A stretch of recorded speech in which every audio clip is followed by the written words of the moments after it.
Whenever you're ready over there.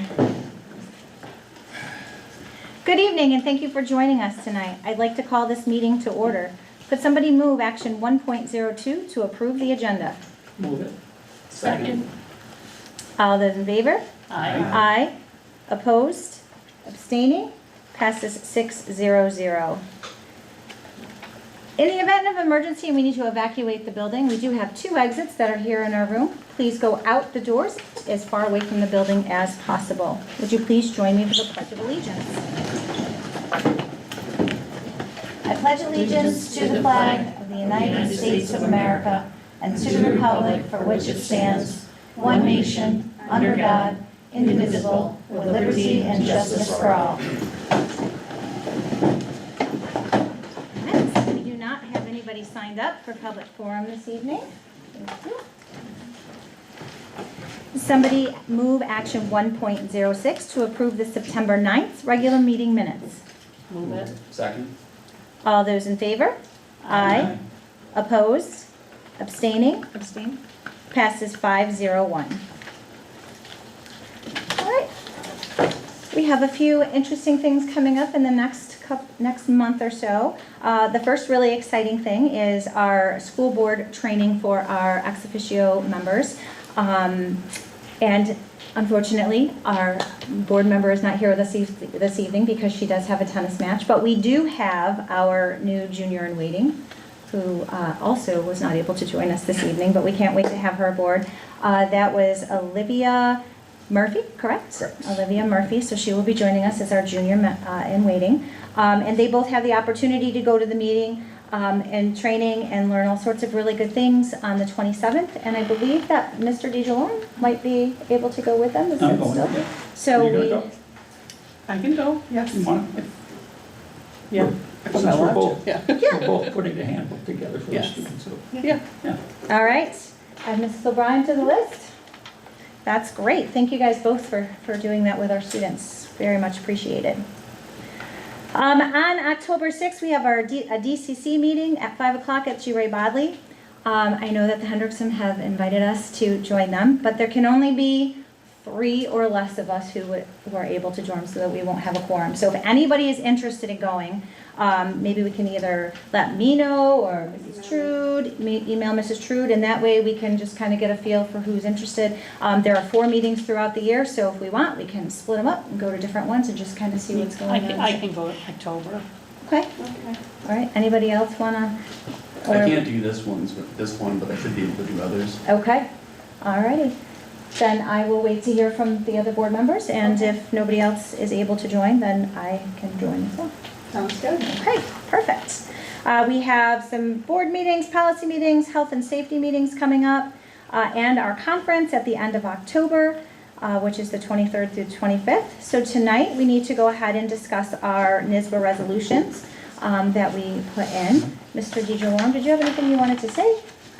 Well, I think any place here where we differ should be discussed. Okay, so the good news is there was only a no vote for 3 of the resolutions. We all seem to be on the same page for all the rest of them, so that is good. No, there was more than 3.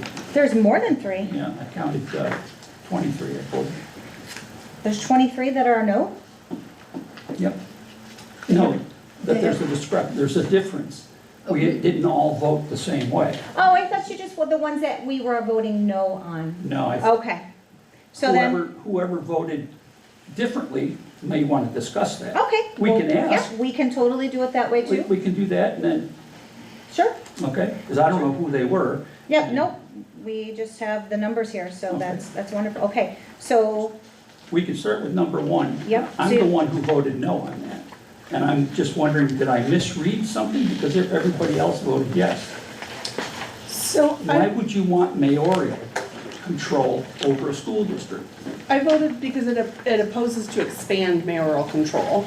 I read it that it was saying to stop expanding Yeah, it says mayoral oppose control that. and to Mayoral, leave they it. don't have it right now. not for There's us, not but There's here, a but portion downstate they in do. downstate that does. Yeah, there's a But- little section attached, I think, that talked about New York City. Yes.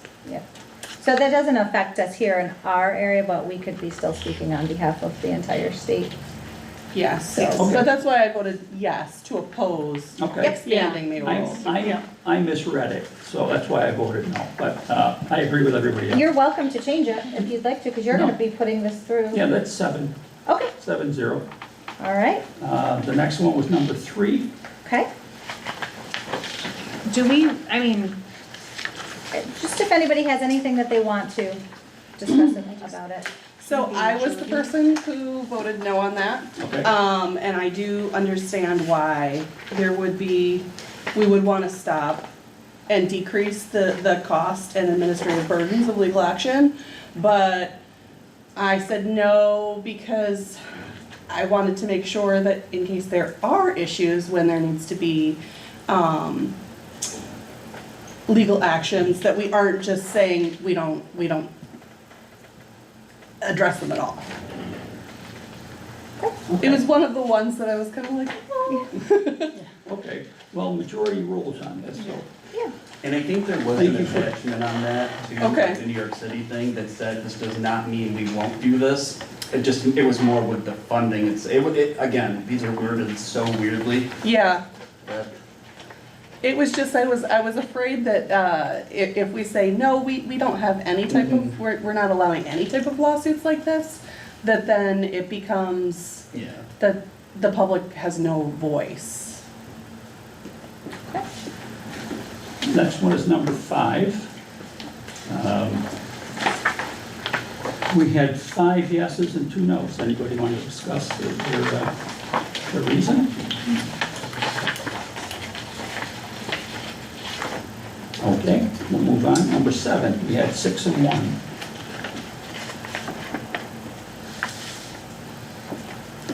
Okay. Number 8, we had 4 and 3. All right. Give me a minute, I haven't read it yet, sorry. the lockdown.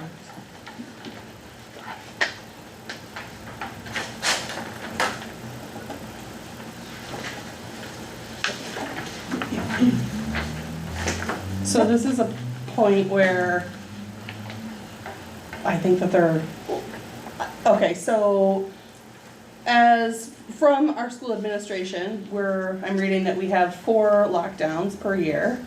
And this is saying that they're gonna advocate that the lockdown drills be reduced from 4 to 2. What have we seen has been the outcome from us having 4 lockdowns per year? Or lockdown drills per year? Has it been positive? Is it too much? Is it? depends. I think it depends on the student. I believe in this case, there's been a lot of advocacy for us to reduce the amount because of the impact it has on certain students who having the drills may trigger them in some way. Yes. And I voted yes to reduce it. Yeah. Okay. And we already have 6 fire drills, we hold in places constantly, lockdowns, it just seems excessive to me to need 4. It's just But these not are definitely different than the fire drill. Yes, yes, but I'm saying we already have those drills on top of, it's just cumbersome for students and staff and. The argument, I think, was that you have like at least 24, done it 24 times by the time you enter 6th grade or junior high, that they put forward. And then they also said that there's no data supporting increasing the number, increases efficacy in situations, or unable to perform the task. So that's why I went with yes on it, based Yeah. off of their description. That's the same reason why I did as well, because I said, if we can learn it in 2, Yeah. why have 4? All right. The next one is number 10. We had 6 and 1 again. So if the person who voted no wants to discuss that.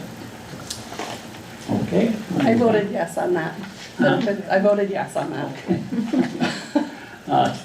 Number 12. And we had 6 and 1.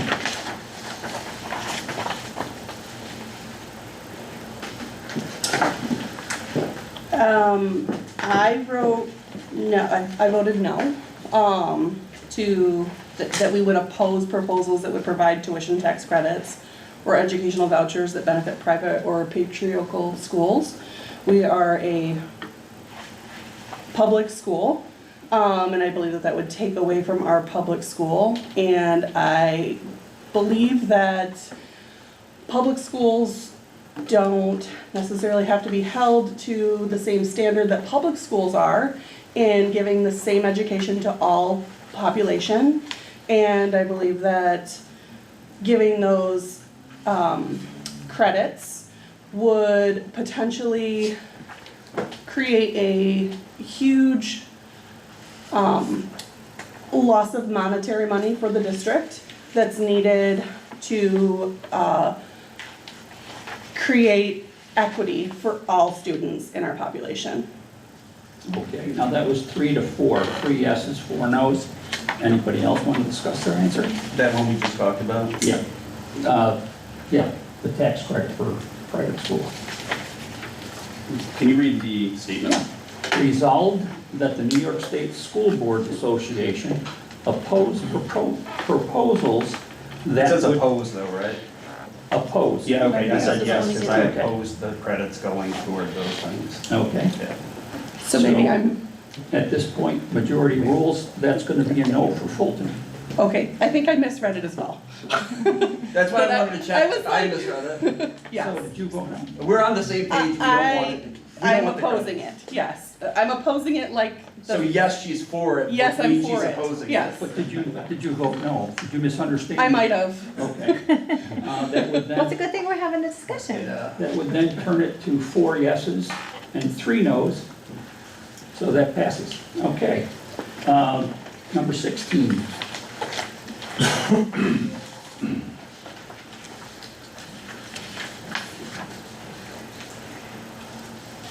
Wait a minute, did I miss? Hold on, the one that as the, was 12 was a 12, 6-1, and it was 12 is turned a out to a 6-1. 7 now, and now it's a 7. Okay. 14. 14, resolved that the New York State School Boards Association shall advocate for amendments to New York State Education Department regulations to allow a set amount of daily recess time, up to 30 minutes per day, to count towards required instructional hours for elementary students.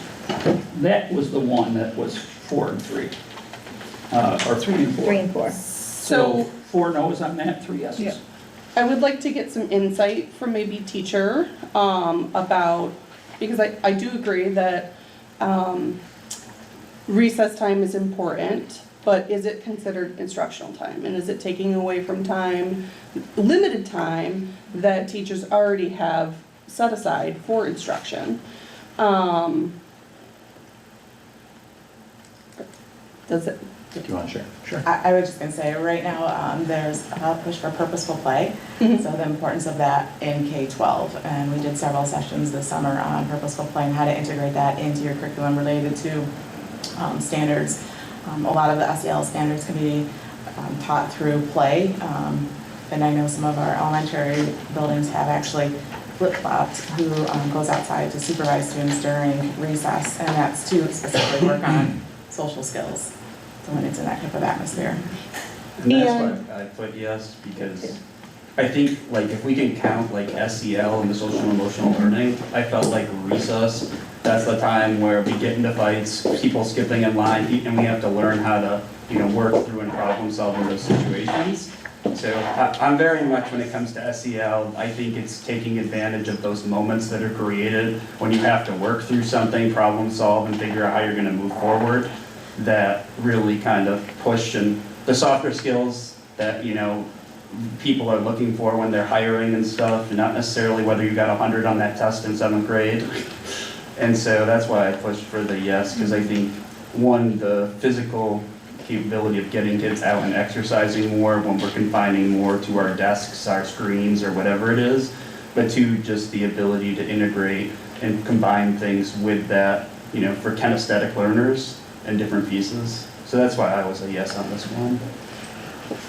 I was on the fence on both, and I wanted to get feedback on if teachers thought that they were having enough educational in-class learning time, and that if that would take away. But I'm for it, and especially social emotional, as long as there still is enough time to do the other learning as well. But The other other courses issue- could take, like, if there's a science class type, they could incorporate some kind of outdoor play into a lesson per se. So this could fall into that kind of instructional learning, from my understanding, correct? Yeah. But that's up to the teacher's Discretion and how. discretion, and currently it's up to the teacher's discretion, whatever works best for their classroom, so that's why I'm opposed to it. There's nothing to say that they can't do that, whether it's including social, emotional, or anything now.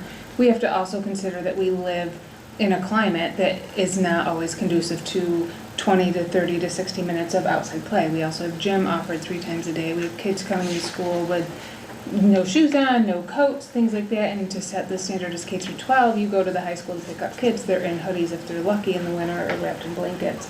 And then you're saying we're making it a state mandate to force them outside 20 to 60 minutes?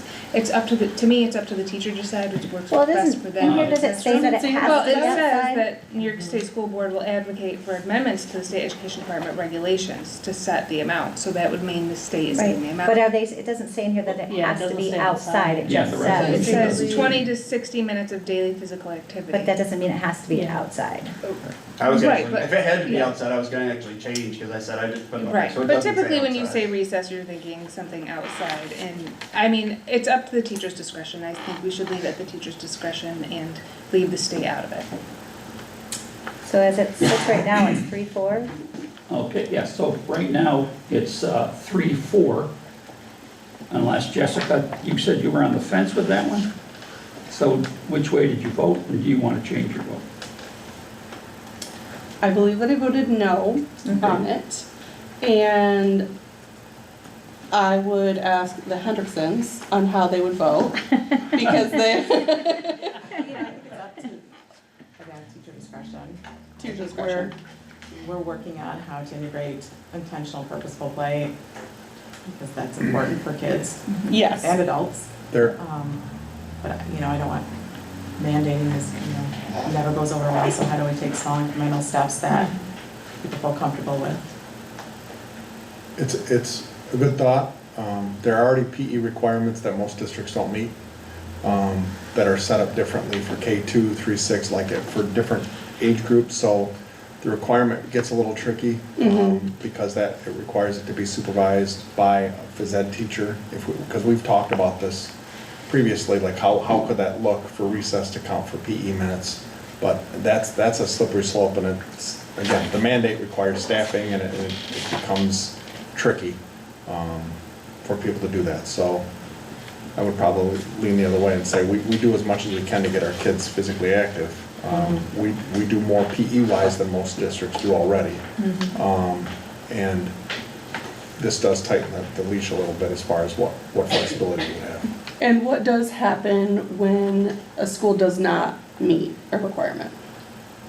They don't meet the requirement. It's one that is in this case, and many times it can be financial withholding, but in this case, I would say a majority of districts have a hard time meeting that requirement, just because of staffing, and the amount of time for, like, special areas, like, for instance, K2, we meet that for our intermediate grades, where they go 3 times a week for 40 minutes, so it's 120 minutes a week.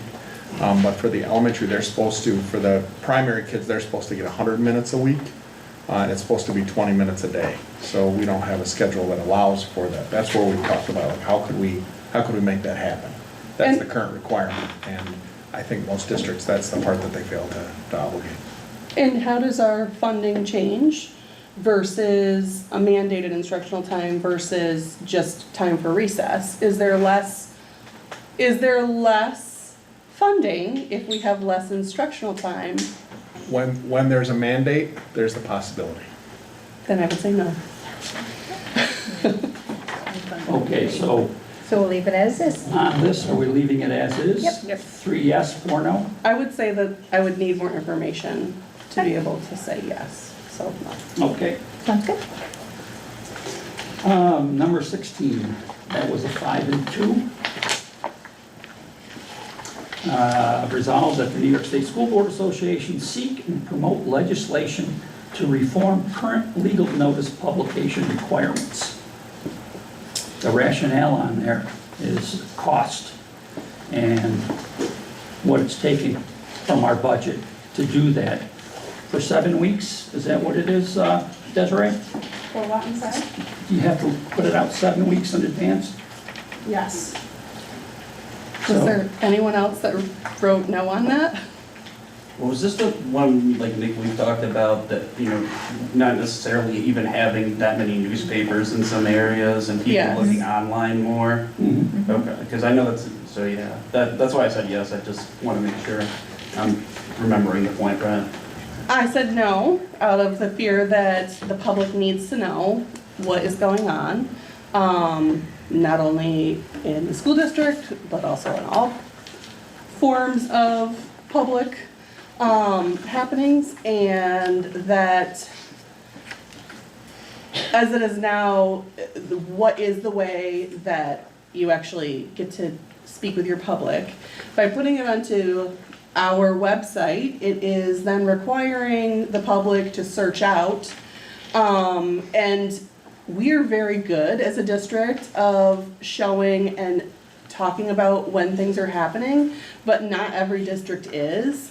And I think that it still needs to be important statewide that things are posted in a place that is not just under the control of the entity that is going to look to change something, and that the public is informed. And that is why I said that no, we still should be required to post in newspapers, because we are still a public work, and the public needs to know when districts are changing.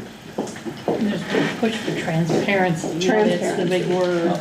This is not talking necessarily about all communications. Yeah, all it says is legislation to reform current legal notice publications. It could be, we could still put it in papers, we just don't do it as often. Don't do it for 7 weeks in a row.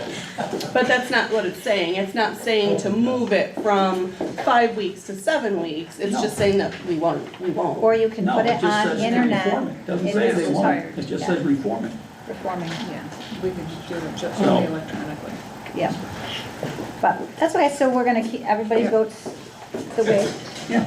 so, okay. Okay, so that was 5 yes, 2 no, so that passes as a yes. 19, Don't worry, there's less than 30 guys. There's 34. But we're not going to vote. Yeah. All right, 19. 19. Resolve that New York State School Board Association support legislation allowing school districts to receive compensation from the New York Liquidation Bureau for liability insurance claims arising out of claims brought under the Child Victims Act in cases where the insurance company holding the policy became insolvent and its estate was executed by the Liquidation Bureau.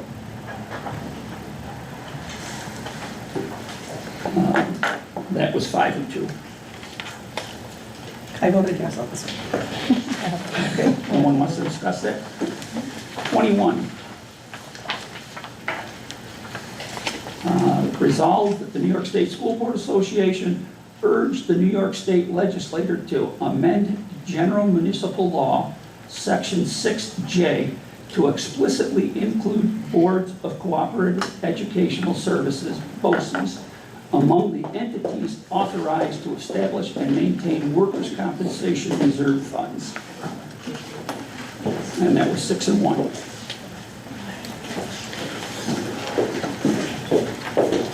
Okay, we can move on. 24.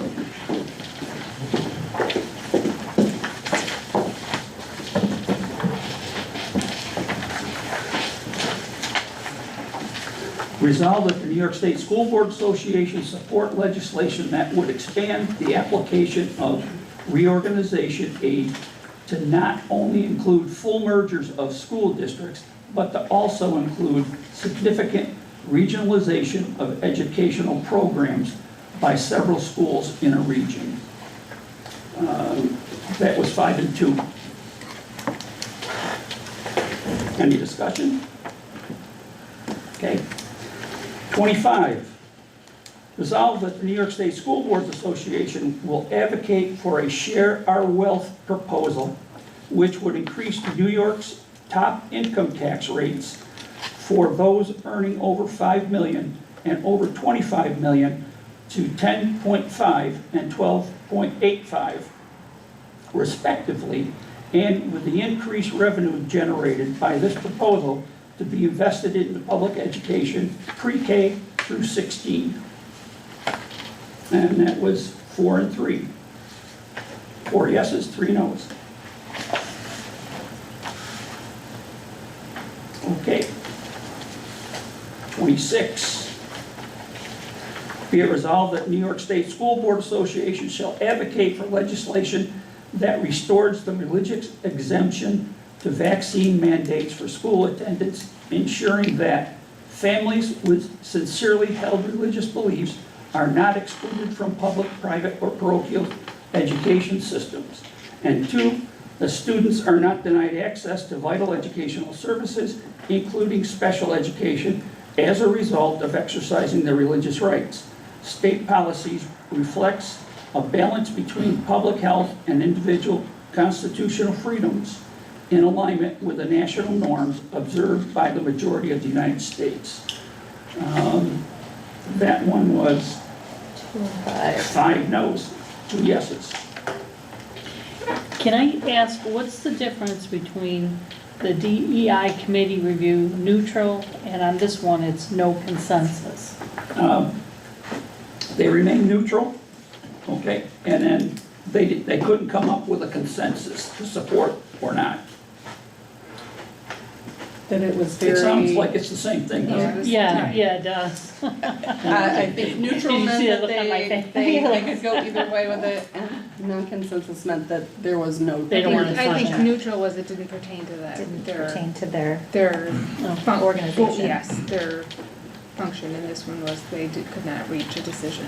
I know, reading back on Resolution 25, I think that they were neutral on the fact that they felt that it was beyond the scope of of NISBA, that however they felt about it, they felt like it was too big of something, too big of an out of their scope of reach to be able to change legislation on. You're welcome. Okay. So it's going to remain as it is. 27. Now keep in mind that all of this is NISBA, whether or not they will support legislation. Yes, yeah. Okay. It's the money and their time of what they're going to try to support for our schools. All right, number 27, that was 6 and 1.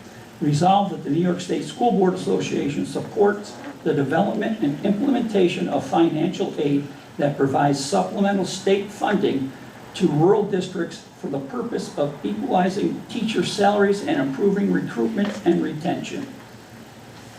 Anybody want to discuss that? Okay, it's a yes. 28. Resolved that the New York State School Board Association should oppose any policies of regulatory changes to curriculum or standards that does not promote academic excellence, high expectations, and merit-based opportunities for all students. And So this is, I think, worded a little bit trickily. I did say no on this, that the NISBA should not make a stance on this, because I think that there are a lot of other curriculum changes, and from what I'm reading, learning during the school board meetings is that we're not only focusing on merit-based, and we're not only focusing on high expectations and academic excellence, we're focusing on meeting children and students where they're at and teaching them from there. And that I read this resolution as that this resolution was really focusing on high SAT scores, high ACT scores, instead of social emotional learning, instead of other forms of learning as well. I read it as that it was, that student achievement was declining. It says, should oppose any policies or regulatory changes to curriculum or standards that does not promote academic excellence. So it's kind of tying the hands of schools and saying, we only need to have high scores. It only needs to be basically merit-based instead of other forms of growth and learning. And I focused on a different part, which is why I said, yeah, I focused on all students. Okay. And so that's where I said, yeah, if something's not gonna be for all students, regardless of what it is, I don't wanna promote it, because, and that was my focus on this one, was not necessarily what it was promoting, but more the all students, that if that was only to impact, a few students, or say the top or whatever, that, and that to me was kind of the misnomer where I said, no, Yeah. I'm going to oppose things that don't impact all students.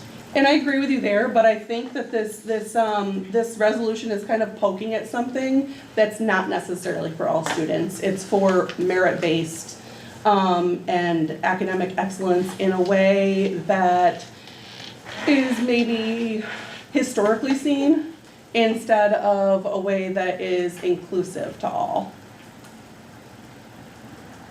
Okay, any other discussion? I think it depends on how you interpret academic excellence, which I would interpret that too as high scores, but high expectations. I mean, I think I would hold all students to high expectations. Yeah, I don't think that necessarily reflects scores,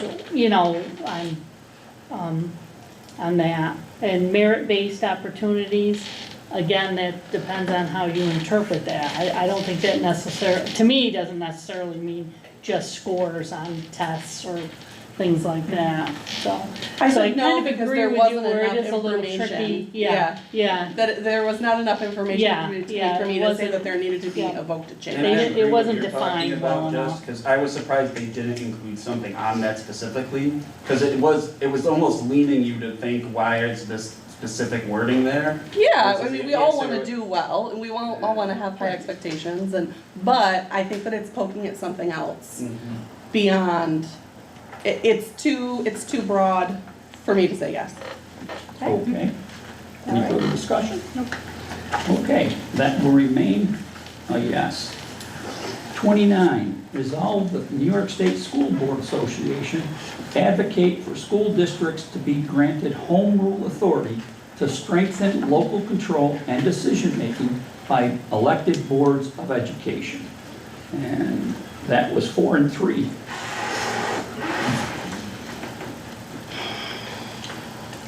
Anybody want to discuss? It's 4 yes, 3 no. The yeses carry it. 30, resolved that the New York State School Board Association shall advocate for school board members to be recognized for their service via a locally authorized property tax exemption. We had 4 yes and 3 no. I vote We don't no. get anything else. Why not get a property tax exemption? I We're volunteers. We spend a lot of time doing it. don't want to be seen as bought. That's why I'm saying no. I'm Not doing being- this I as agree with I'm you. doing this as a Service. as a service. I'm doing this because I love our community. I'm doing this not for any monetary value. I am happy to pay my school taxes. I'm happy to pay city and county taxes for a good community. And I think that by giving a 10% discount would highly maybe make it so that someone who is much more affluent in the area would be and maybe a higher tax bill would want to spend their time being on a school board instead of someone who's local, who maybe is middle class or rents. It doesn't inclusively encourage all members of society to be part of a school board. Quick question, this was a 4-3, Nick, Yes, yeah, and 3 opposed? 3 opposed. Is opposing this saying we don't want the tax break? Correct. Yes. Okay, then switch mine to no, because I put yes on this, but I thought it was one of those opposite ones, because I'm not for incentivizing it too. Okay, keep in mind, this is property tax and not school taxes. Yep. All right. Then it's 4-3, yes. Wait, the yes carried. Isn't I just Oh, supposed you to know? changed it. You did. Grade 4. 30, Yep. okay. It's 3-4, the noes carry it. 31, another 4-3.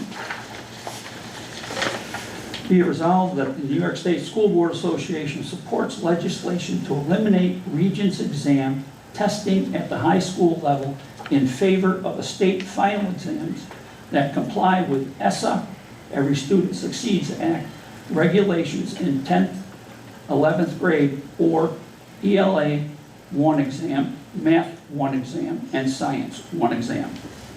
And that was a 4-3. Anybody want to discuss it?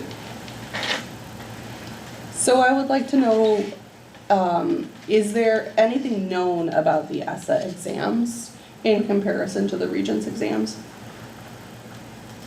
I don't think they've been developed. at No, this we're point working for- on that right now. Yeah. Yeah, we're kind of heading that way. Yeah, the Anyway, state's already yeah, heading that way. The blue ribbon And commission. we're one of the few states that do regents, and the state's already Yeah, we're going to be. and I think anyway, by regents. 2029, I think so. Correct. yes, we shouldn't have regents anymore. Well, they will still have them if Right, we'll have students exit want them, exams. so Yeah. it's required. Right, yeah. right. So we're kind of already moving that way. And the colleges don't require you to pass the regents mostly anyway to do them, so it's. Okay. Yes is carried. 32, be it resolved that the New York State School Board Association shall advocate for the removal of all GMOs, genetically modified organisms, bioengineered food ingredients, heavy metals, including but not limited to cadmium, arsenic, and lead, and dangerous chemicals, including but not limited to glyphosate, from all student-served meals to protect our students' health. And that one was 6-1. Any discussion? Yes is carried. Yeah, I'd like to discuss. Wait, Okay. that was the GMO, correct? Yep. Mhm. So it's almost impossible you're talking corn on the cob, corn is a GMO food. To remove GMO foods from school would be next to impossible. We follow the state and the FDA guidelines already, and we have to also remember that our lunch program is independently funded. We don't fund that. So that cost that we'd be passing on to these families would be astronomical to do all organic and GMO-free foods. It's almost unheard of. You can't go to a restaurant or a store without looking for GMO foods. We currently don't have heavy metals, cadmium, arsenic, and lead in our foods anyway. So, because they're regulated by the federal government. So I voted no because we have to think about that. To remove all of those, we have to think of what that would do for our lunch program, what would that do for our cost for our families who are already struggling, and the fundamental fact that it's nearly impossible to do. Quick question, Brenda. This last section of choices, what was the heading for these? For what? Like, there were 3 headings for all of them we filled out. Like, the first one was to like keep them, the second was like to vote. What's the last heading? No, it was just to go along with them or not to go along I with think that them. it was what NISBA was officially saying that they were for. There was a rationale and then there was an explanation of resolutions by the committee. Is that what you're talking about? No, each section, like the first one was the bio or whatever? The bylaws. Those were the first 3. And Oh, I then see. the next ones had headings in each section. Because I'm thinking, I said no to this in my head, but I voted yes, but that's The the first second. three were amendments that I Yeah, didn't see a that- yes or no. Yeah, They weren't on the spreadsheet, and so these are the last three. I did the same thing, yeah. I started I voting had, yes for me the too, I had to go amendment, back and finish, and yeah. then there wasn't a yes or no for those three. So there's not a Oh, subtitle so for you didn't these have, ones? so is that from the booklet or? It's from the booklet, it was the foot resolution, Marianne. Okay, because I had three. 32, but in the very beginning, there were, like Fallon was saying, there's the bylaw amendments that we did not have to. Yeah, vote. no, I know, because it started back at one again after Yes. those. Yeah. But I thought they were broke up into three sections for some reason. Nope. From what I was reading online, so that's why I just wanted to double check. Because like you said, Fallon, they actually said this wasn't within their scope to be able to do. Right. So that's why I'm just trying to remember if these were sunsetting them, if we approved. Not this Just one. the first set were sunsetting. Yeah, Yeah, the first three, the amendments, but this Yeah, was. this is separate, yeah. Yeah, There this were is other the resolution sunsetting ones. 32. This was a 6 vote for yes Yeah. and 1 vote for no. Right. And I was the vote for no because I don't feel that is in our place to discuss what type of foods, again, the lunch program. No, And I'm, the committee affirmed, the committee did affirm this, The committee did. so. Any further discussion? Anybody want to change their vote? You do bring up a good point, that there are some foods that we readily eat that are genetically modified. I voted yes because of the more of the leads and the metals and things like that. Which And is I wasn't already- necessarily yeah. thinking that all Which is already GMO'd food. regulated by the USDA anyway, is the amount of arsenic and things like that. So this saying we're gonna remove all trace, like, are we individually testing that? Like, how are we as a school district Yeah. testing that for arsenic and things like that? I feel like this would be an impossible thing to pass, but that's just me. Any further discussion? Okay. That is- Okay, you good? We discuss these things at the That is a board, yes, by the way. when all the delegates come together, correct? Yes. Yeah, the delegates Oh, talk did it, about yes, it. the delegates. Okay, number 33, resolve that the New York State School Board Association calls upon the New York State Education Department to advocate for the creation and/or expansion through Title I or similar comparable state funding streams specifically for special education students to attend out-of-district summer camps, including cost for programs and transportation. NISBA should ensure that such programs are inclusive of diverse educational models and providers, including those offering special emotional learning, life skills, vocational training, and recreational therapy in the supportive environments. And that was 2 yes, 5 no. Any discussion? Okay. The last one, number 34. 5 yes, 2 no.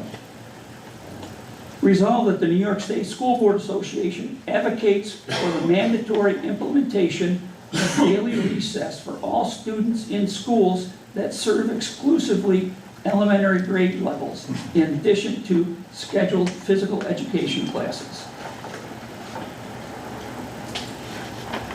Any discussion? Okay, the yes is carried. And that's all I have. All right, well, I want to thank you, Nick, for being the delegate again, and I know that Jessica's going to join you this year when you do the meeting.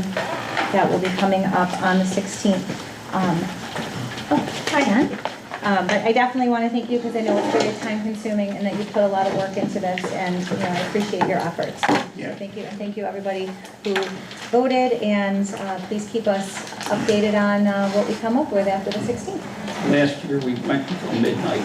Yes. And the only reason we stopped was we didn't have a quorum. The state did not have a quorum. People were dropping out as it got later and later. Otherwise, we would have continued. So, okay. So it's definitely a dedication, and appreciate it. Well, I think it's important, It's definitely. So we will go. Jessica will be with me, and we'll cast our vote based on the majority. Yeah, whether the yes majority. or no. All right. That sounds great. Thank you. All right, and with that, I'll turn it on over to the superintendent for his report. All right, thank you. So we do have a couple of items this evening. So it's always great to have the opportunity to highlight our programs, and even better when we have students here to help us with that. So we have Mr. Broderick here tonight with our early college high school program. They're going to provide us with some highlights and some information and answer some questions, so. Sure, yep. And Ms. Parkin's here as well. She's the star of the show. That was very interesting. Jeff, can we get this policy and governance class we just took in the scope and sequence for the early college? It can be part of PEG, right? Participation in government. And Tim, you said less than 30. I think we got to 34. Yes. But we didn't discuss all of That them. was great. So first, thank you. I want to thank our administration, our board for continued support of the early college program. We really, really feel supported in this program. We have a very robust steering committee. Jeff is on many of those, all of those calls. Kate, from her Hannibal days, was part of it, so she's deep into this as well. We have parents in this room whose children have been part of this program, and we really feel that the district supports this at a high level, and as well we should, because our students are really, really benefiting from this. And Becky and I are going to talk about, some data, high-level things, but you'll hear from a couple of our students, seniors, Cassie and Max, who have just unbelievable stories to tell. So we thank you for inviting us, and Ms. Elvador, you invite us back, and we will bring Heather and Mexico students. They would love to be. Perfect, thank you. Thank you. So I'm going to let Ms. Barton get us started here. IT first? Yeah, IT first. IT first, okay. Hi, everybody. So I had the pleasure of joining our IT students for a good chunk of the summer. I've never spent so much time driving the van. So it was quite an experience, but I did get to see a great number of things, and our kids really had a fantastic summer. I was proud of them the entire time. We had job shadows everywhere from Community Bank in Fulton here. We have a picture of Finley Chapman there, who went to WCNY and PBS. We went to National Grid, Growth Mode Technologies. They talked about podcasting. They did practice podcasts. They went to Elite Gaming, where they helped out with a summer camp that they were holding there for the Syracuse City students, where they did Lego and coding. They flew drones. They really had an awesome opportunity, not only to learn themselves, but also teaching the kids around them. So we had a total of 14 students do job shadows over the summer. They did a total of 28 job shadows for a total of 112 hours that our students spent checking out their IT opportunities that we offered for them. We had our rising sophomores take their CS 080 class at CCC. So we had 25 rising sophomores who earned college credits over the summer, so we're incredibly proud of that. And we also had 2 of our students who had paid summer positions in the IT department, and actually Max will tell you a little bit about that because he was one of them. So they really had a fantastic summer. I'm proud of all that they have accomplished. And Mr. Broderick will talk to you a little bit about health science because he spent a lot of time at the hospitals. Are you okay now? Listen, I say all the time, I've got to be nice to these kids because they're going to be taking care of me in a short period of time. So, I think one of the best things that our district has done is we've created partners. Oswego Health and Upstate and all of the organizations that Ms. Barton just talked about want to partner with us. They see the value in partnering, building relationships with our young students to hopefully hire them someday. And our health science kids are having incredible experiences. Oswego Health is a partner in this grant. And so right after their freshman year, they take a 3-credit college class on campus. Our students are getting an on-campus experience, SD 101, which ends with a job shadow experience at Oswego Health. And my glasses will tell me that yes, 25 students in this class got different job shadow experiences. Our kids saw 3 babies this summer being delivered in the room, saw a couple different surgeries. For those that don't right now want to be patient-facing, they work in the lab and pharmacy. So one of the things we talk about all the time is find out what you like, more importantly, find out what you don't like. And, you know, many of us have sent kids to college and they get through that first year and all of a sudden they've changed their major and we've got a year investment in their education. Our students are getting that experience at a much younger age than a traditional high school student. And while this is free, they are earning it. Our rising sophomores this summer spent 3 weeks on campus and then a couple days at Oswego Health. Our rising juniors didn't have a college class, but spent a couple days at Oswego Health, but the Fulton location and the expansion that's going on there, which was great for our Fulton kids to see what is being brought into our community. Our DRI has opened up Oswego Health in Fulton, where you can now see it as you're coming into Fulton, where that old building used to be and it's not there anymore.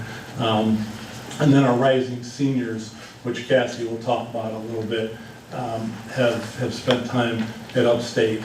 And one of the values of that is they not only are getting different experiences in different departments, but they're getting the experience, do I want to work at an Oswego Health, which is, you know, more of a local hometown field hospital, or the vastness of Upstate.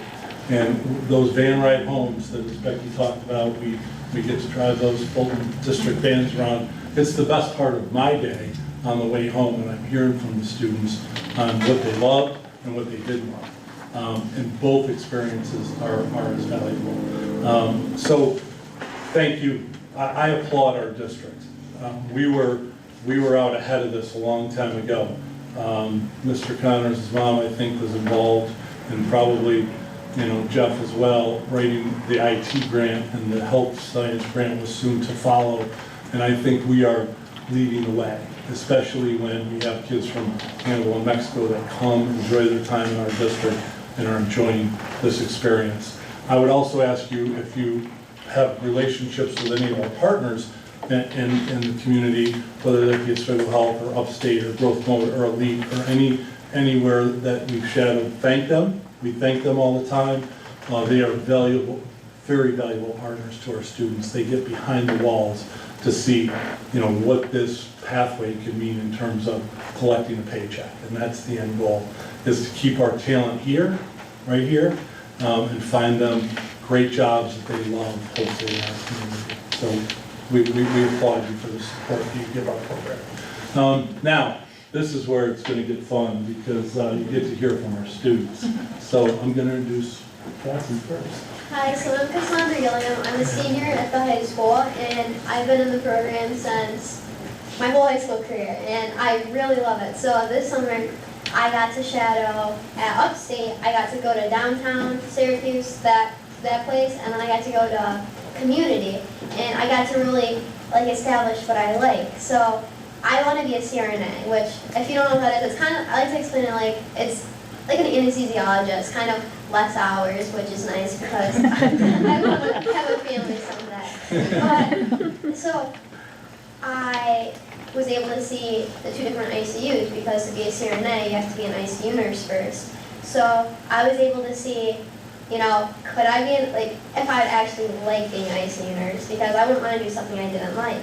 So I went to community ICU, and I didn't like it. So I was rethinking everything. I was like, I don't know if I can do this.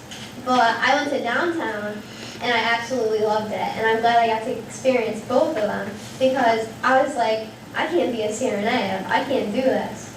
But I got really cool experiences through all. Like surgery and transplant, I didn't really like that one, but I still had a good experience. Like, okay, so there's this doctor, and in July, all the new doctors come in, and he didn't read the chart right. And he walked in the room, and, you know, he's doing his, checking the vitals, doing, the common, the run-through. And he goes to feel for the pulses in their leg, right?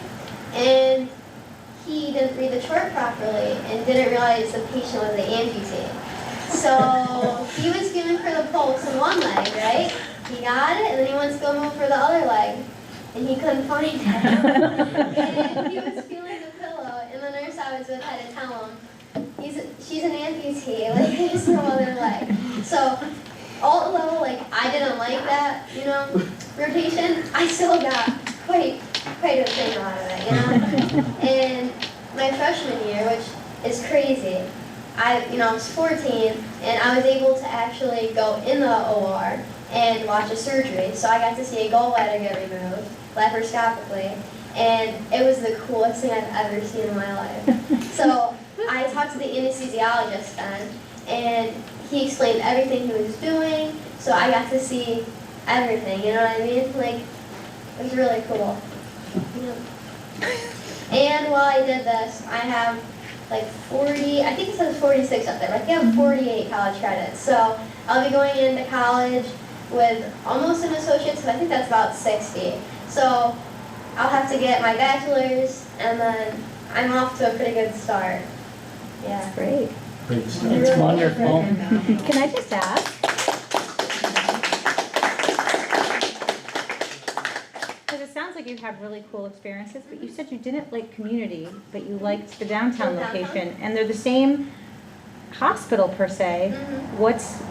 Is it that you were in a different program? You just... So community was more smaller, but the cool thing, because I was in the medical ICU, so this is how they explain it to me. If you have a burn, you're going to the burn ICU. If the heart problem, you're going to the cardiac ICU.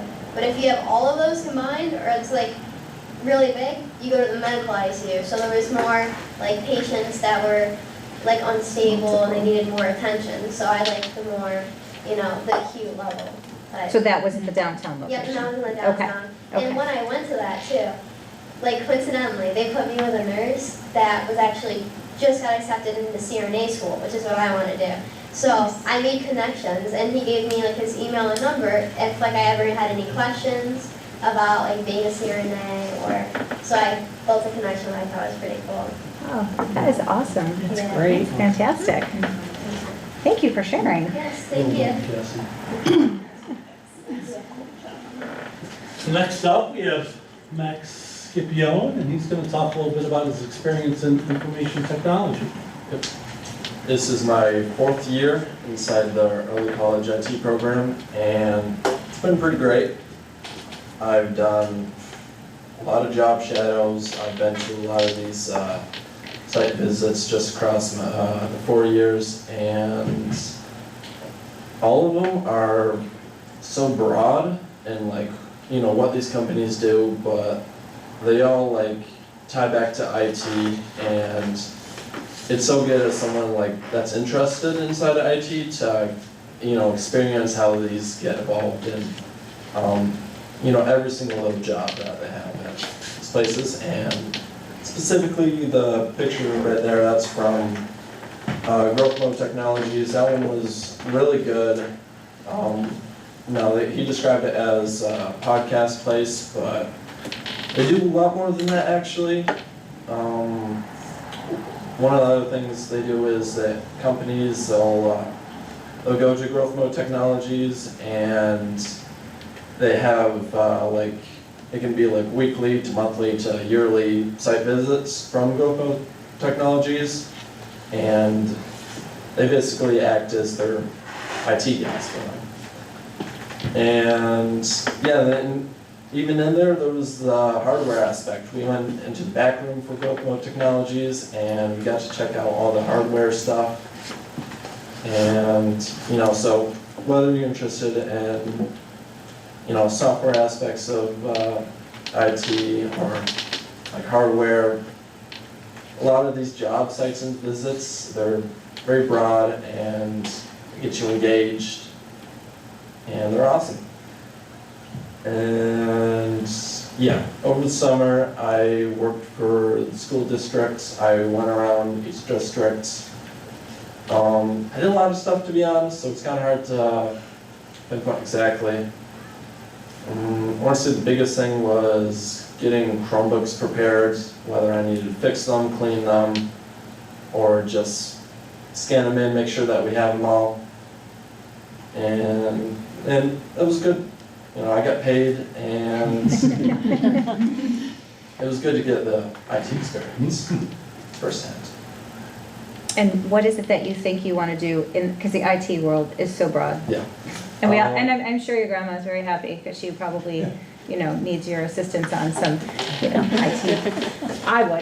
I would love for my kids to show me everything, but what is it that you're interested in? I plan on going to college specifically for engineering, and I was definitely thinking about electrical and computer engineering because I'm looking for a job that wouldn't tie me to a specific area or specific place where I can basically go anywhere in the country and work for but actually enjoy it. IT. So you want to expand upon what you've learned here. You're not just like, I want to work for the school district and take care of all the school district's computer problems. You want to you're thinking broader. You're going, all right, that's awesome. Do you get to work with any other high school students on these projects, or are you working just with professionals? No, we have say up to 6 people per site visit or job shadow, and I worked with one other person that's also inside the college program for the summer job, and yeah, it is nice to work with other actual people that I know and experience this stuff. And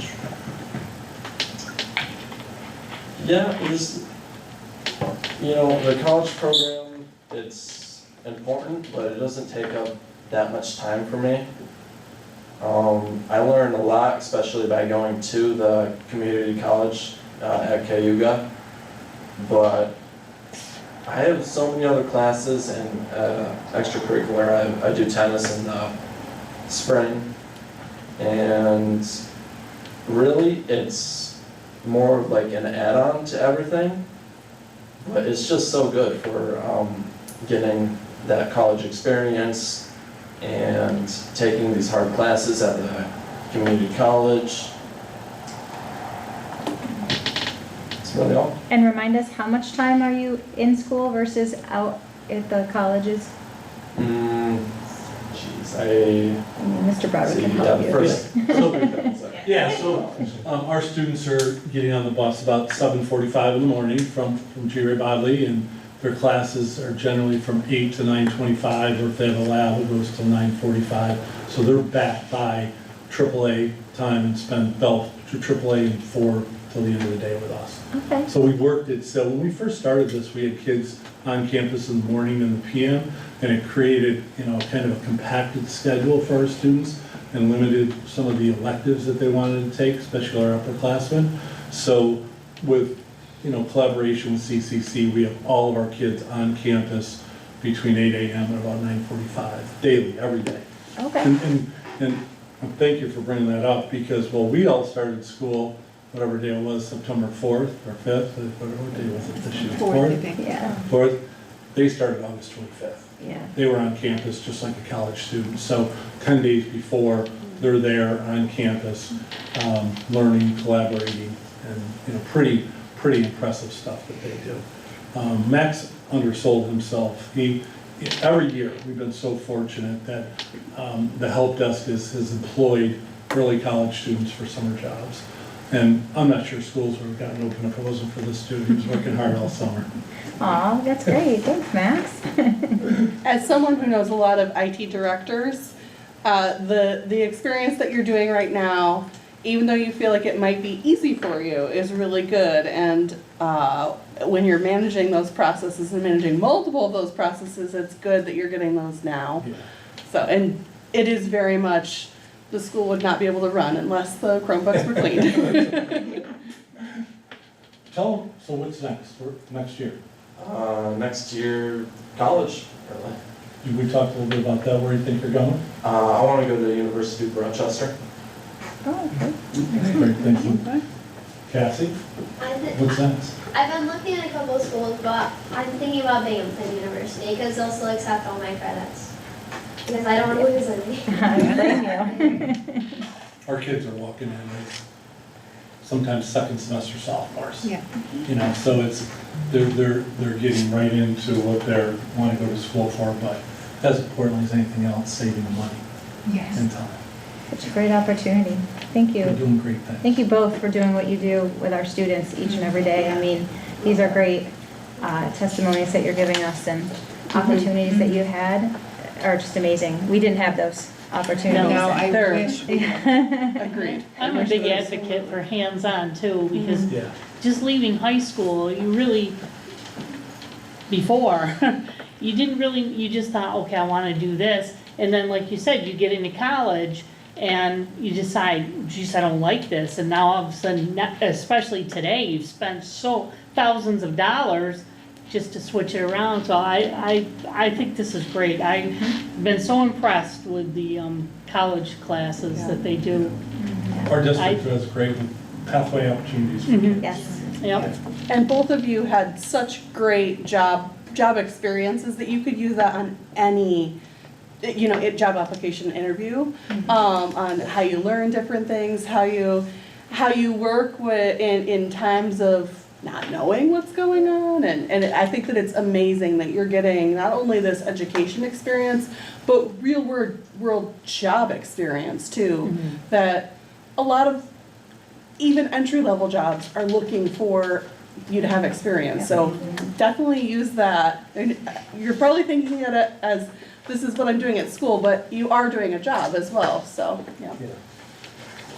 And share that with the younger kids that you might know, that, like if you have cousins or friends or anyone who's coming up, that they can have the same opportunity. I know that Mr. Broderick brings you guys around to speak with our junior high students, but, you know, even if you know anybody in the other school districts that we, you know, this is a great opportunity for the kids, and We've gotten to. you guys are the voice of reason right there, because you've lived That's through right. it. Exactly right. You know, they're working, you know, Becky and I have best jobs in the district, but they're working us out of jobs because we were at a junior high open house, and our students. Raise the next Mr. Broderick. He's coming after his job. He did all really with us.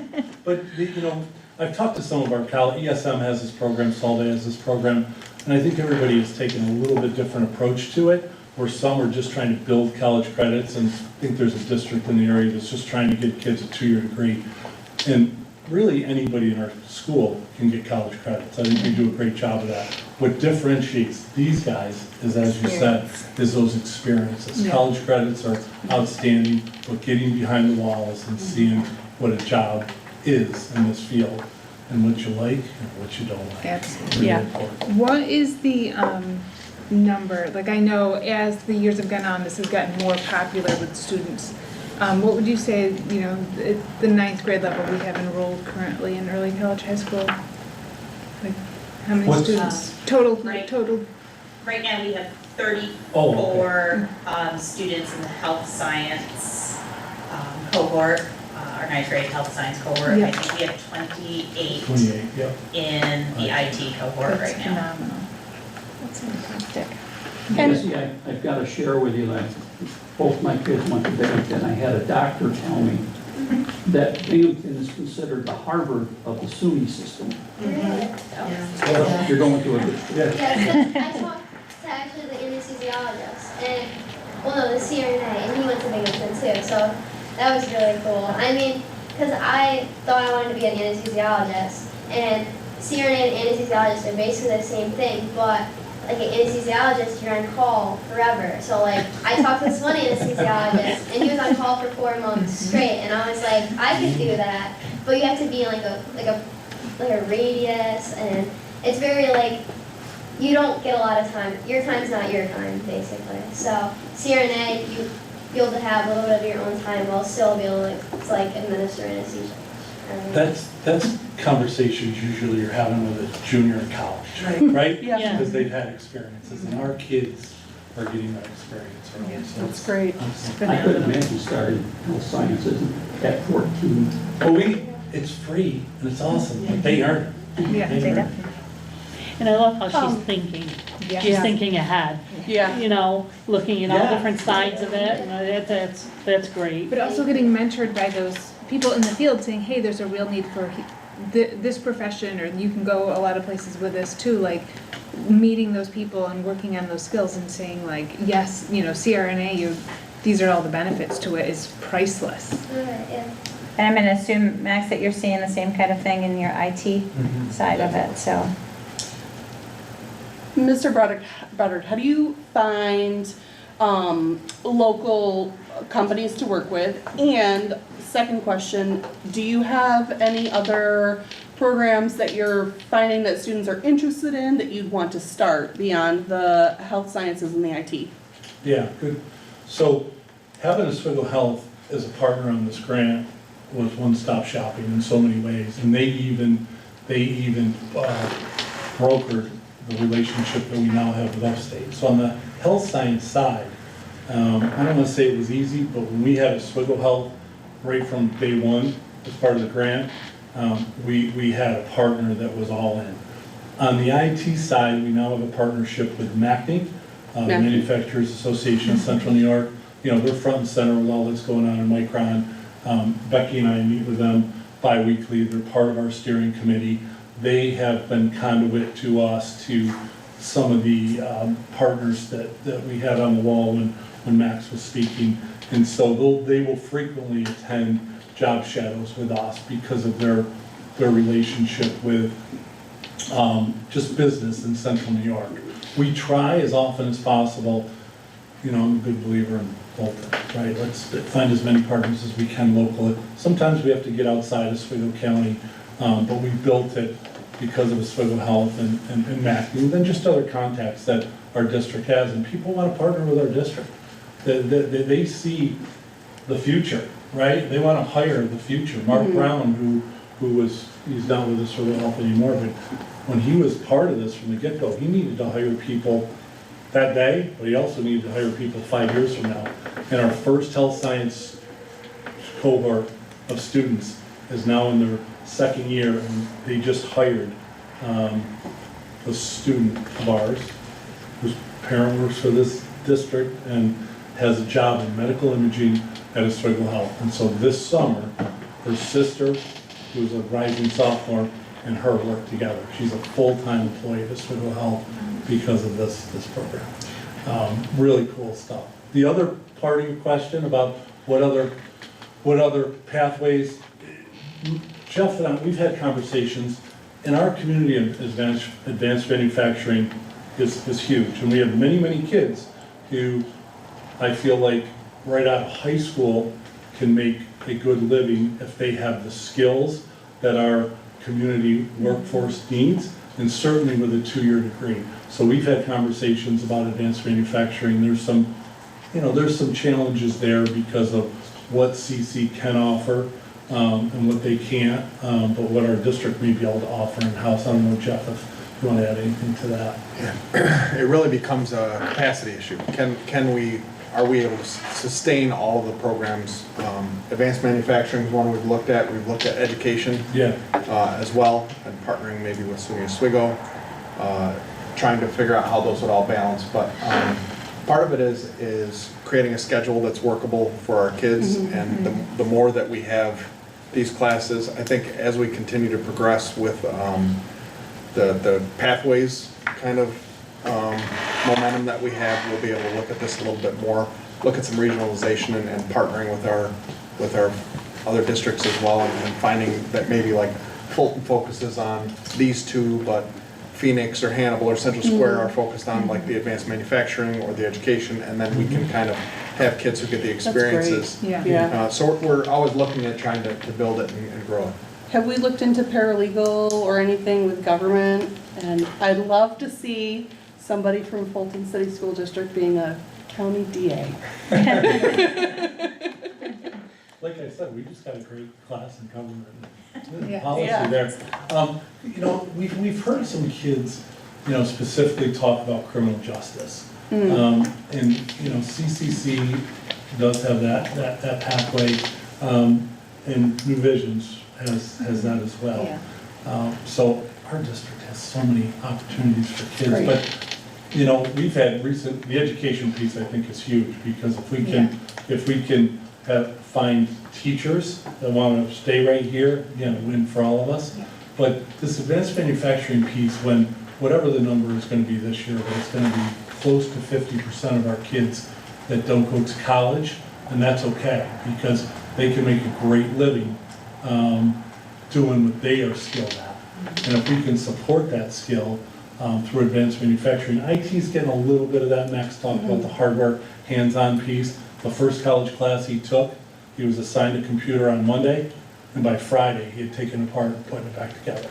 That's practical stuff great. that costs. I have to call people that do anything in my Yeah, me house, 'cause too. I can't fix anything. So those are skills that our kids have that, you know, how do we, you know, embrace that a little bit more in our program? It also brings up the point, like our career center is one of those areas where we can look to get kids certificates, work keys, Okay. P-Tech. There are lots of opportunities, lots of pathways that we already do have for our kids. And that's one of the things too, is if we build another early college high school, we want to make sure it's not taking away from another program that we have. So trying to find that balance is important too. Are we searching for voices of what students are looking to go into and basing our programs based on that? Yeah. Definitely feedback. Alumni reports are part of this, what the kids want and then young adults want, and their reflections on that, what they see going forward and what they see looking back, what they wish they had, are all part of this as well. Becky and I meet with the counselors, you know, every other week to talk about our early college kids. And one of the conversations we had today is the offerings of distance learning, and what's offered for our students, because our kids, they're on college schedules. Right now, Max is on campus 5 days a week, but some of our juniors are only on campus 2 days a week. So they have 3 days where they have study halls. Now that was done by design to get them started to do the rigor of the college work. But would they want to fill it? You know, Jeff brought up some great points about first aid and CPR, or have a drone class, or some sort of credentialing or certification that we're trying to differentiate our students, put their resume at the top of the pile. Yeah. That's great. Yeah. We can talk all day.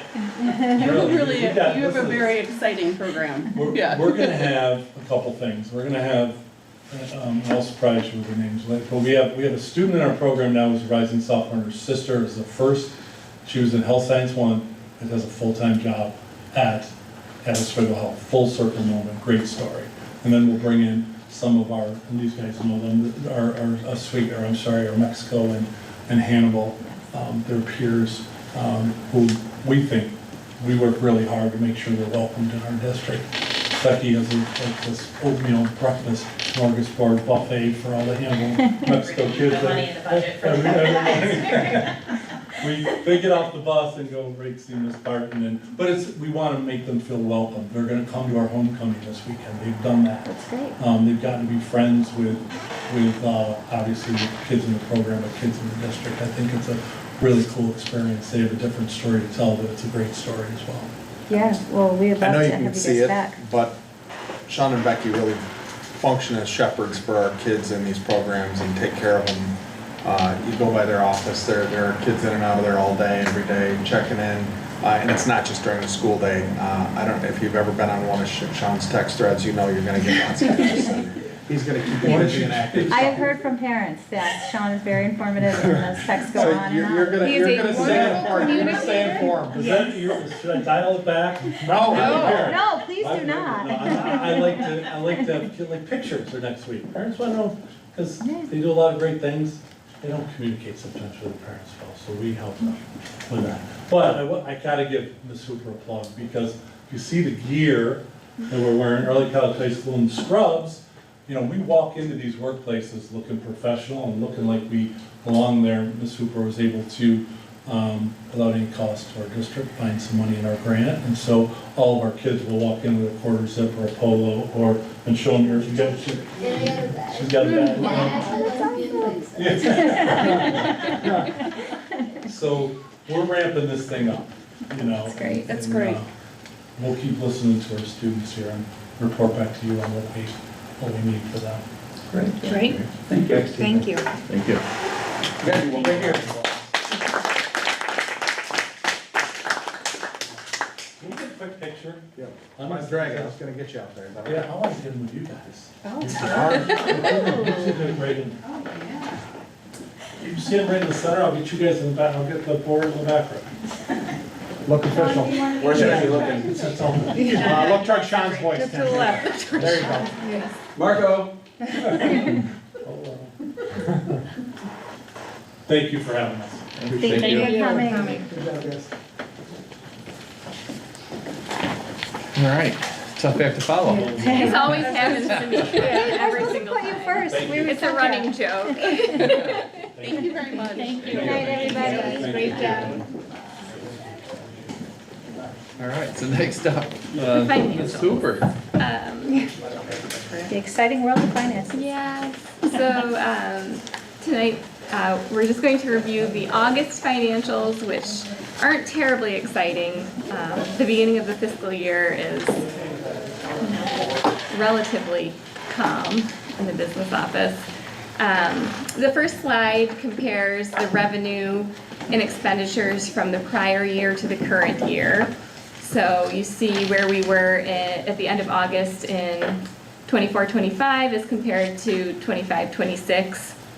We've seen slightly more revenue this year with just over 500,000 coming in, and we've spent slightly less at just over 6 million. And you can see the variance between the revenue and expenses, and this is particularly evident early in the fiscal year, July, August, and the beginning of September. And this will change as we start to see revenue come in from taxes, state aid, and funding from our various grants. But, you know, you can't have this much of an imbalance between revenue and expenses.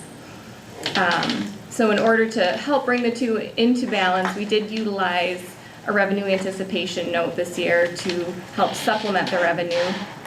And that will end, and we will repay that in mid-December when we start to see that other revenue I mentioned in the form of tax revenue, state aid, and grant funding.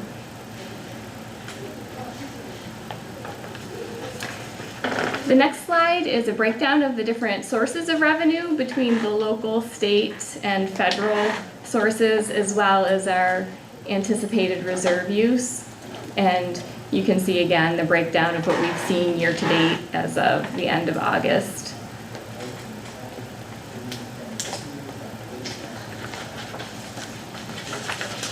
And this next slide breaks down the different expense categories and the amounts. The I guess second column over showing what we expect to spend throughout the fiscal year, and the third column over showing what we have spent through the end of August.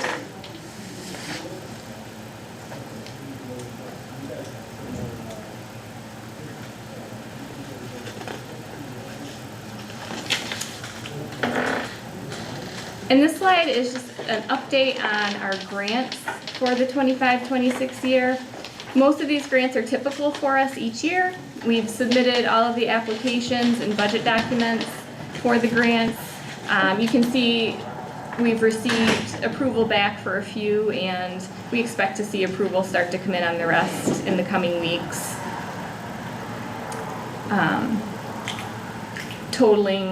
The total for grant money we expect is about 4.9 million for the 25-26 year. Any questions so far? This is some upcoming topics. We're nearly done with our 24-25 audit with MMB. Through our most recent discussions with them, we're expecting a draft audit next week, and we should be able to schedule an audit committee meeting to review the audit with the audit committee and hopefully have the audit prepared for the Board of Ed to review and acknowledge on October 14th. At that time, once we have the audit, we can review and discuss our reserves and our fund balance, and that'll be a good segue into beginning the early discussions and planning of the 26-27 budget already.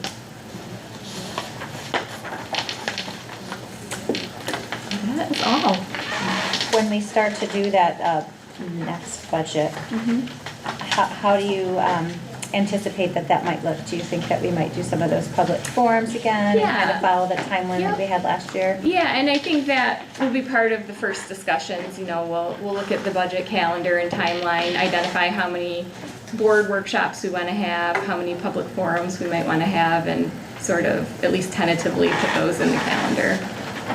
But I think those were positive. Yeah, I think they were very Positive helpful. addition last year. Yeah. And I know, Doug, when we interviewed you, one of the things you talked about doing in your last district was talking to each of the groups and making sure all the way along, you know, letting them make their decisions of where they think, you know, they could use more, where they think they could if they had the cut, and so everybody took accountability. Correct. And I think those were great ideas. I'd like to see implemented this time around, you know, depending where everything is. Sure. That was part of the process last year too, Tim. We met with all of the departments, all of the principals as well, and we'll certainly continue that. Oh, yeah, no, it was kind of the thing about the, like, you know, if I making them choose what they would cut, it was an interesting idea of, you know, having to own your own part. And so it's not just saying, you know, well, if we had to do it, it was here, but like, you know, I just think that accountability piece and involving people and everyone having to own a part of it is an interesting piece. But I'm glad, like you said, we are always communicating with everybody to, you know, all the different parts, because it's one of the things we've had in the past is misunderstandings about different Sure. things. All right, well, thank you. Thank you.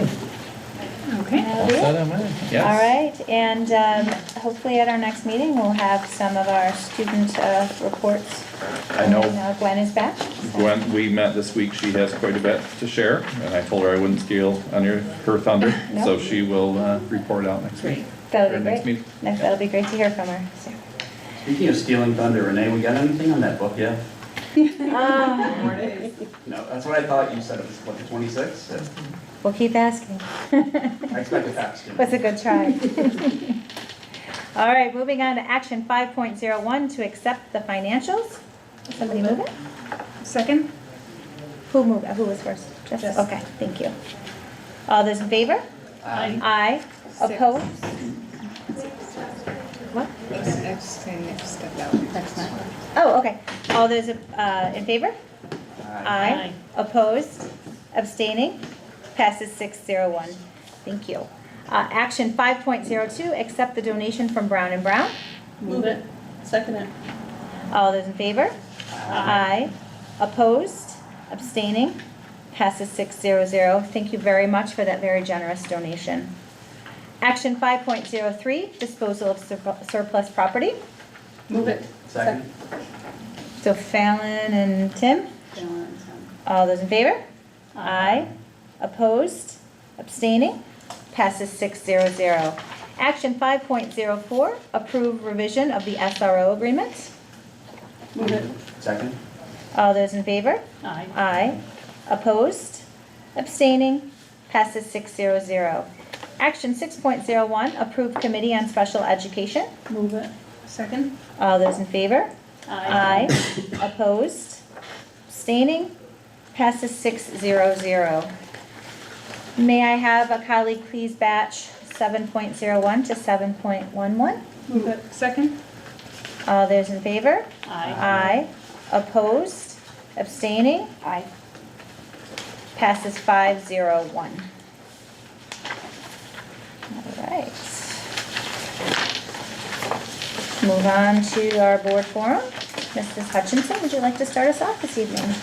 Certainly. I would like to thank everybody for the presentations. A special shout out to Mr. Broderick and his students. I mean, he's amazing. He does amazing things.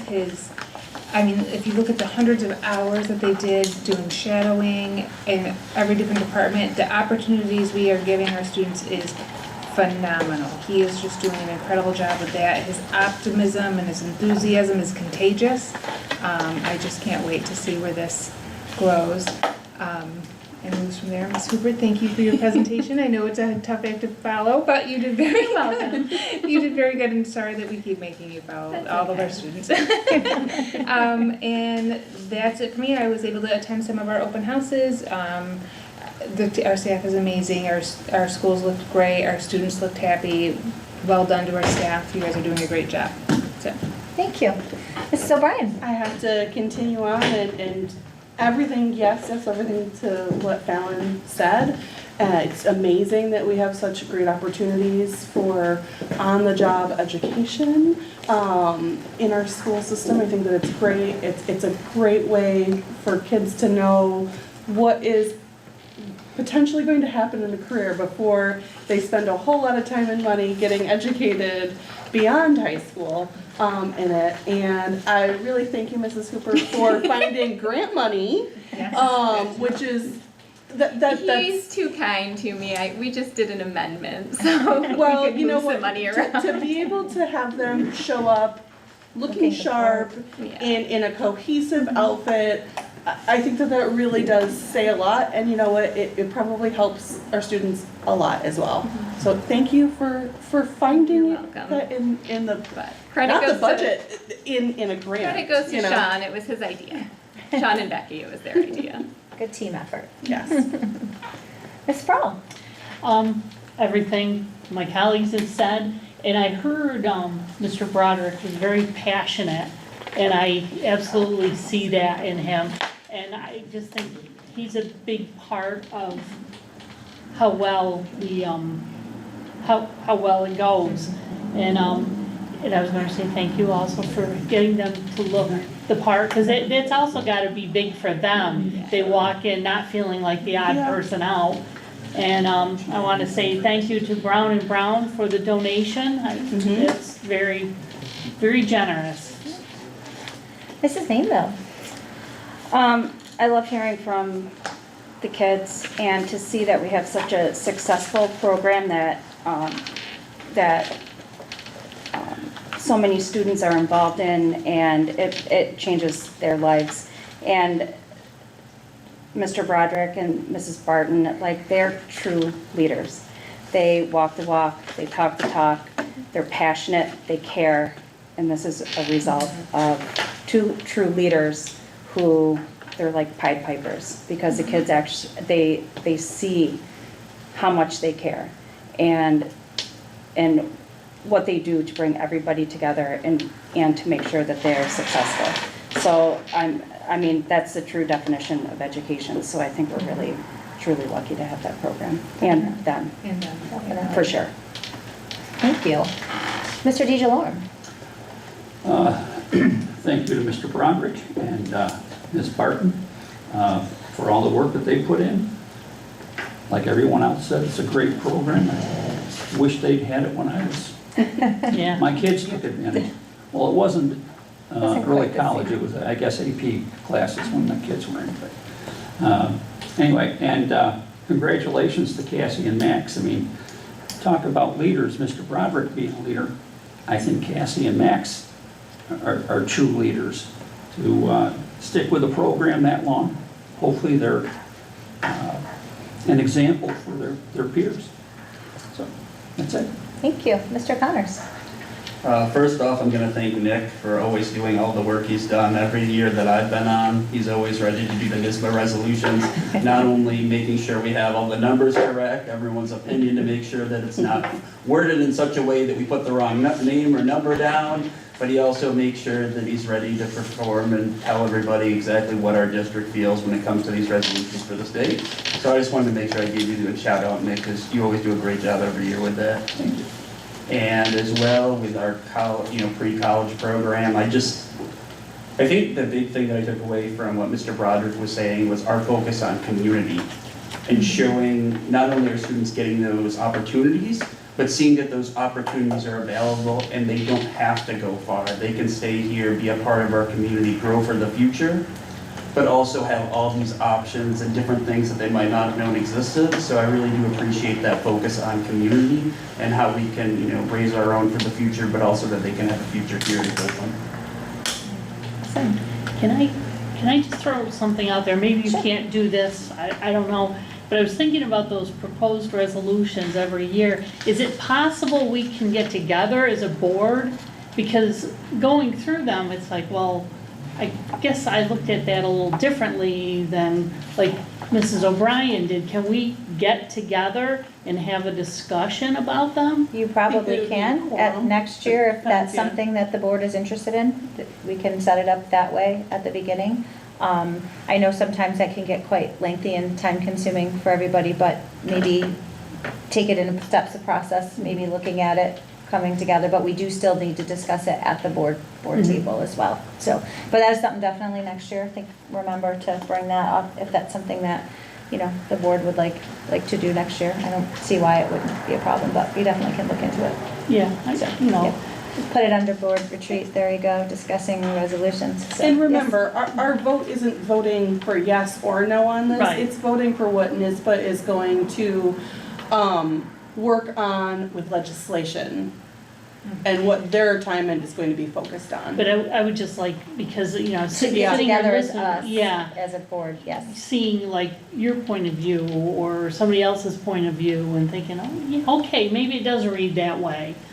So, Yep, nope. I just didn't know if Just it'd be remember to bring that helpful. back up again next year, then that's just something that the board will vote on at that time if they decide that, if they want to go ahead and do that, so. There's not really much more I can say, my colleagues have said it all as far as what we were with tonight. I just know that I love seeing how much this early the early high school program has grown over the years, and it's so exciting to see that, you know, it's just a never-ending document. It's going to continue to grow with each year, and so that's wonderful. And I do want to also, again, say congratulations and welcome aboard to Olivia Murphy, who will be joining us as our junior rep, and can't wait to hear from Gwen at our next meeting with all of the ideas that she has coming on her end. I did want to also throw out there again, for those who are interested in reaching out to the board for board information, if there's something that is board related, you can reach the board at clerk@fulton.cnyric.org. If it's something that's more of a school nature, Mrs. Trude is always available, and her email is dtrude@fulton.cnyric.org. And it looks like by putting that out last week, or 2 weeks ago, that, you know, we're kind of getting the questions in the right direction for, you know, our folks, being able to get them in a timely manner, so. And the only other thing is, I mean, pretty soon, Mr. Kapani, we should be starting with our school champions, because I am excited to see what this year might bring. Me too. We are fortunate enough that we have some people who have been generous enough to donate some money to our budget, and I think our first episode will be October 8th. Okay, so we've already We've got some started. big things planned for the month of October already. That's great, can't wait. Awesome. With that, we're gonna go ahead and move on, because that's very positive to end with. We do not have executive session, I guess, Mrs. Hutchinson, that is very positive to move on with. Music to my And ears. we will move right into adjournment. I will move it. All right, and if somebody second? Second. All right, all those in favor? Aye. Opposed? Abstaining? Passes 700. Thank you, everyone, and have a wonderful evening.